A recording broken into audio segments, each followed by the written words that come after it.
I'm Ryan. I'm 32, a software engineer by trade, and for most of my adult life, the unofficial financial backbone of my family. Not that I signed up for that role. It sort of just happened. At first, I thought I was being generous, helping out here and there.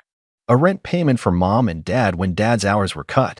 A used car for my younger brother Adam when he got his first job and couldn't survive on the bus. Then came the small things that added up over time, covering their phone bills, Netflix, groceries, vet appointments, and suddenly, I was less a son or brother and more of an invisible wallet with legs. I never really said anything. I kept my mouth shut because I thought, it's family. That's what you do. You give. You support.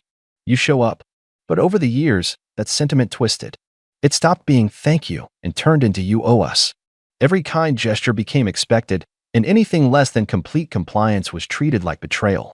I learned that the hard way last Christmas. It started like most of our family holidays. Fake cheer, chaotic gift wrap flying, a tree half lit because no one remembered to replace the dead bulbs. I arrived late, as usual, juggling bags of gifts I carefully selected, mostly practical, moderately priced things. I'd stopped the lavish spending a year ago after I caught Adam reselling the smartwatch I bought him for $500. No thank you. Just a Facebook Marketplace post the day after Christmas. That's when something in me started to shift. This year, I bought him a decent wristwatch. Nothing fancy. Mid-range, stylish, and durable. Something a 26-year-old should appreciate. I wrapped it neatly, added a little card, and placed it under the tree. When he opened it, the look on his face said it all. That's it. A watch, he said, snorting, holding it up like it was some dollar store knockoff. My mom didn't miss her cue. She rolled her eyes with dramatic flair and sighed. He used to give real gifts. Before he got cheap. I didn't react immediately. I just sat there, holding my coffee, letting the silence crawl over everyone for a moment. The laughter from the other room dulled as her words echoed inside me like a slow drip wearing down stone. I smiled tight, polite. You're right, I said quietly. I used to. Adam chuckled like he'd scored some unspoken point. My mom smirked and turned her attention back to her mimosa. My dad didn't say anything. He never did when stuff like this happened. The rest of the evening blurred together. Cheap wine. Reheated ham. My aunt complaining about someone parking in front of her mailbox. But beneath my skin, something was burning slowly, building.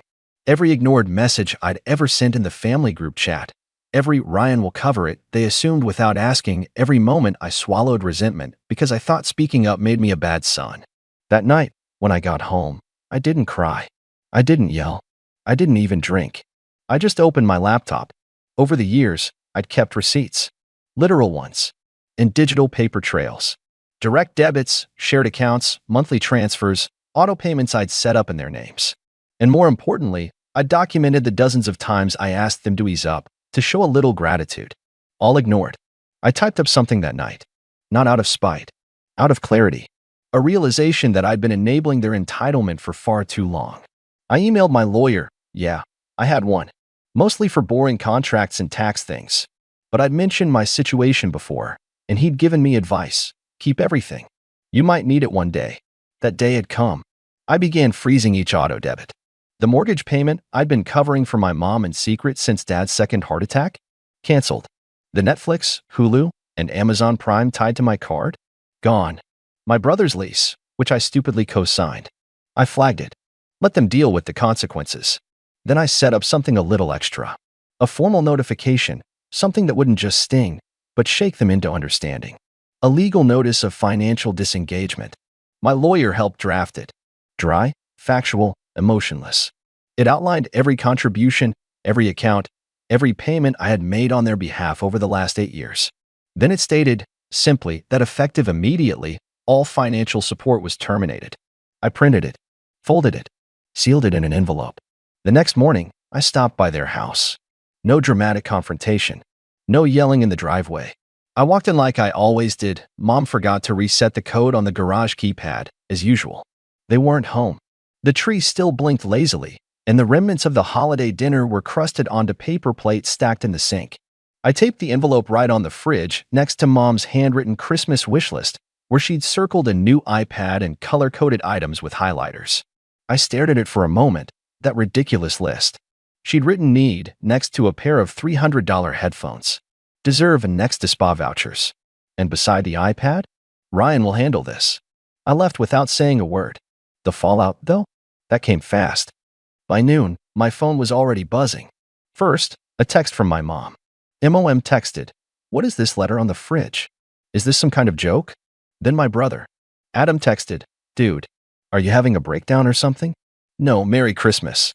No, thank you for the years of support. Just confusion and irritation, like I'd broken some silent contract none of us had ever signed, but all of them believed in. Then the call started. I didn't answer. Not because I was trying to be cruel, but because I knew exactly how it would go. There would be no sincere apology, no ownership.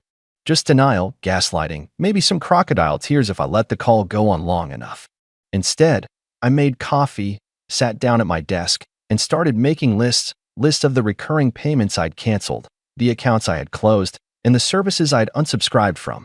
It was a weirdly peaceful kind of administration, like I was filing away years of neglect, one click at a time. That afternoon, I got a final group text from my mom. Mom texted, "We need to talk. This is beyond immature. You can't just abandon your family because of one comment. We've always counted on you. Don't be selfish." That was the first time she used the word selfish on me. I stared at it for a long while. Then I scrolled up, rereading old messages. The group chat was a graveyard of ignored questions and logistics. "Can anyone help me move this weekend? I'm covering groceries again this month. Any chance someone else can pitch in?" Silence every time. My aunt popped in next, clearly recruited. "Ryan, sweetheart, I know you're upset, but you know how your mom gets. Don't punish the whole family for her slip-up." That slip-up had been a constant echo my whole life. Slip-ups like laughing when Adam made jokes about me being the backup kid. Like forgetting my birthday dinner 2 years in a row, but throwing a party when my brother passed one online course. Like borrowing thousands just until payday that never returned. But they were right about one thing. This was different. I wasn't just going to withdraw quietly this time. I was finally choosing peace over obligation. And peace didn't mean burning bridges. It meant building a new home somewhere else, one they didn't have the keys to. That evening, Adam showed up at my apartment. He must have driven straight over after the text storm failed. I knew he was outside before he even knocked. His car was double parked like always, music thumping as if he was trying to shake the building loose. I didn't answer the door. Just watched from the peephole as he banged twice, then 3 times, muttering under his breath, "Come on, man. Don't be dramatic. Let's talk like adults." Talk like adults? From the same guy who once jokingly called me a cash machine at Thanksgiving and poured gravy on my shoes when I didn't laugh? I let him stew out there for about 10 minutes before he finally gave up. He muttered something about acting like a diva and stomped off, slamming his car door so hard my downstairs neighbor texted me a passive-aggressive, "Everything okay up there?" The next day, the real unraveling began. My mom's power got cut off, temporarily, at least. I'd been auto-paying the utility bills. Apparently, she never even saw them. When she called the company, they told her the card had been declined. No backup on file. Adam's lease company called him. Without me co-signing, he didn't meet the income requirements alone. The agent asked for a new guarantor or a buyout. Adam freaked out. Posted some vague nonsense on social media about people turning their backs on family. The comments started rolling in. "What happened, bro? Family is everything, man. Hope y'all figure it out." And my favorite, "Your brother was always too good to y'all." That one came from my cousin on my dad's side, who clearly saw more than she ever let on. By the end of the week, Mom called me at least 13 times. Then came the email. Formal, stiffly worded, and clearly typed by someone else. My guess? A friend from church or one of her book club ladies. It said something like, "Ryan, your actions have caused significant disruption in the family.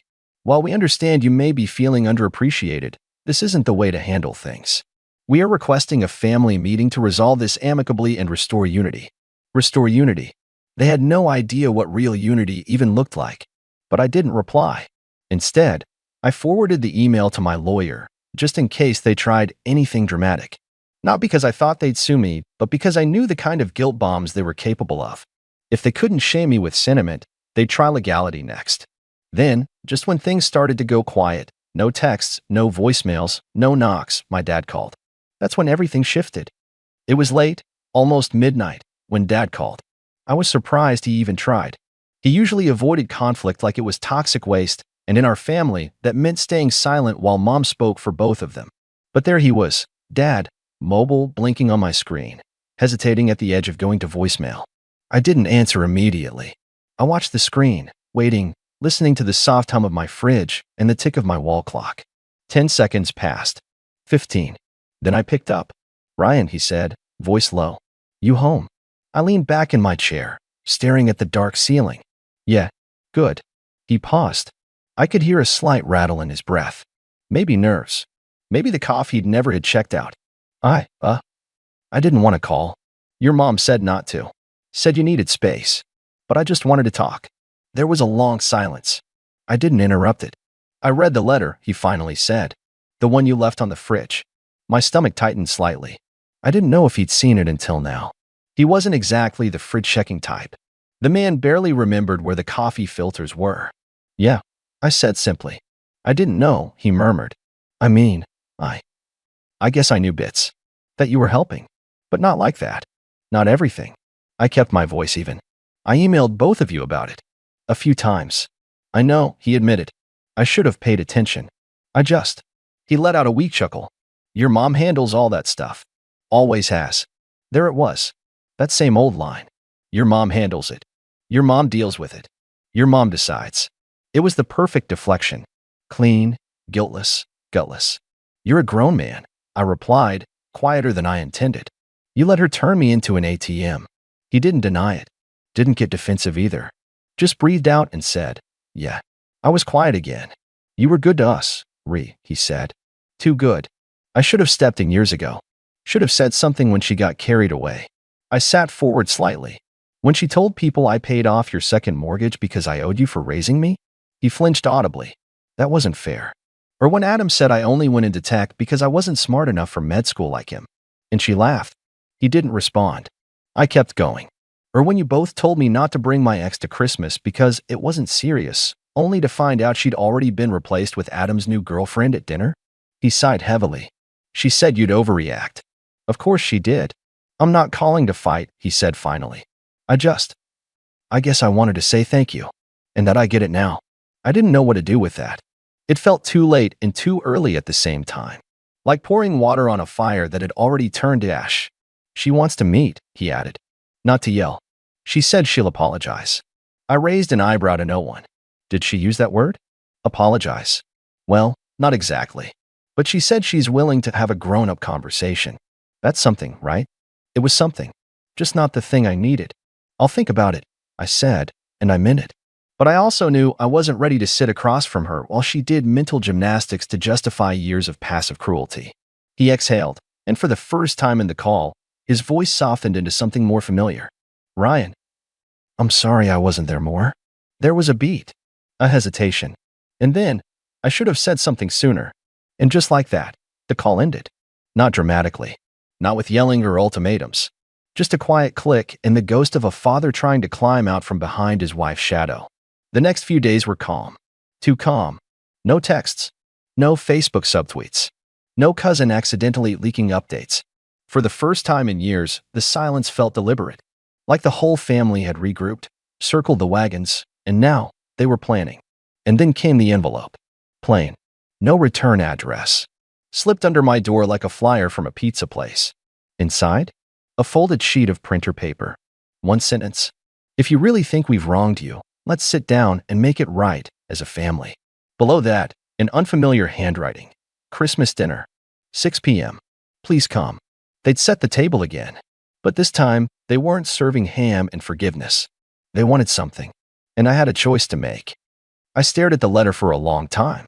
It was written in my mother's handwriting, though I could tell she tried to make it look more neutral, less sharp and scolding, more like some friendly invitation.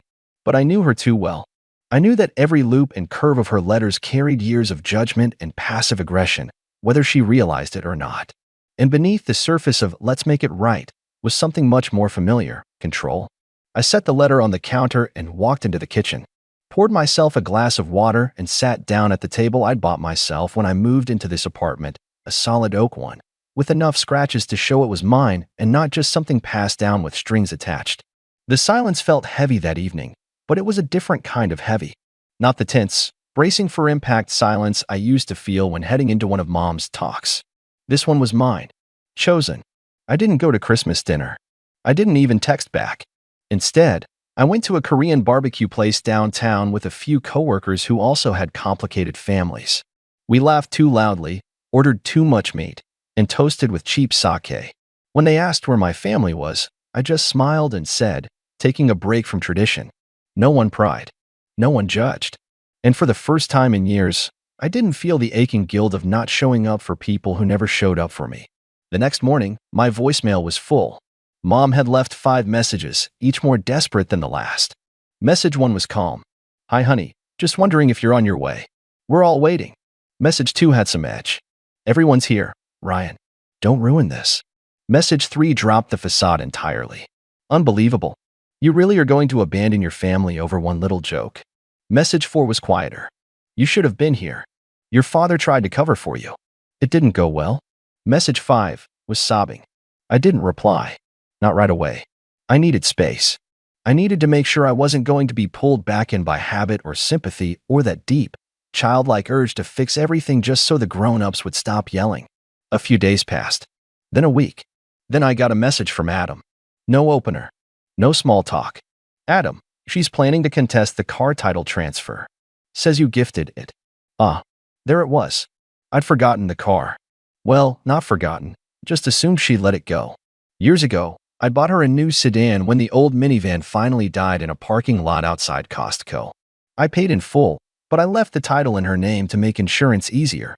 She never thanked me, but she loved that car. Called it her freedom ride. When I drew my financial line in the sand, I'd started the process of reclaiming anything that was still legally mine, or should have been. It wasn't about the money anymore. It was about ending the story clean. About making sure there was no confusion in the future. No, but you owe us, because of some lingering gift she could weaponize later. My lawyer had warned me this might happen. She'll say it was a gift, and she's not technically wrong. But unless she can prove it was intended to be permanent, and unless it's been enough years to count as abandonment, you're within your rights to take it back. I texted Adam back. Me. Letter. I've already filed the notice of ownership claim. He replied an hour later. Adam, she says she's cutting you out of her will. I laughed. Out loud. In the middle of my apartment, alone, I laughed. As if there was ever going to be a will with anything in it. As if I hadn't been footing the bills while she stockpiled candles, throw pillows, and essential oils she never used. I didn't reply. Instead, I booked a weekend trip. Something small, just a cabin up north, a few hours away. I brought books. I left my phone on airplane mode. And I let the days unfold with no expectations, no deadlines, no sarcastic comments about how I always run away when things get tough. When I came back, something had changed. Dad had sent me a letter. A real one. Not an email. Not a voicemail. A letter. It was short. Ryan, I don't know how to fix what we broke, but I want you to know I see it now. I see all of it. You didn't leave us. We pushed you out. I'm sorry for the years I spent sitting beside her instead of standing up for you. I was scared of rocking the boat, but you were the one holding it together while the rest of us took turns drilling holes. If you never come back, I'll understand. But I'll be waiting. Dad. I read it 3 times. Then I folded it and put it in my drawer. I didn't call him. Not yet. Because forgiveness doesn't come on a schedule. And accountability isn't a one-time performance. It's a process. A decision repeated, over and over, even when no one is watching. Over the next few months, the silence became normal. Not painful, not dramatic, just clean. I started sleeping better. Eating better. I met someone. Her name's Leah. She's a photographer. We bonded over a shared hatred of passive-aggressive texts and a love of spicy food. When I told her about my family, she didn't flinch. Just nodded and said, "Sounds like you finally chose yourself." Yeah, I did. Spring came, and with it, a package in the mail. No name on the return address, but I knew who it was from before I opened it. Inside, the watch I'd given Adam. Still in the box. Still unworn. No note. No explanation. Just the unspoken message, "We don't want your version of love." I smiled and placed it on my shelf. A reminder that I wasn't the problem. They just never knew what love looked like when it wasn't wrapped in $signs. Now, I'm okay. I've built something that feels like home. Real friends. A real relationship. Real boundaries. And this time, nobody's rolling their eyes when I hand them a gift. Because the people around me, they don't need me to prove my worth with money. They already see it.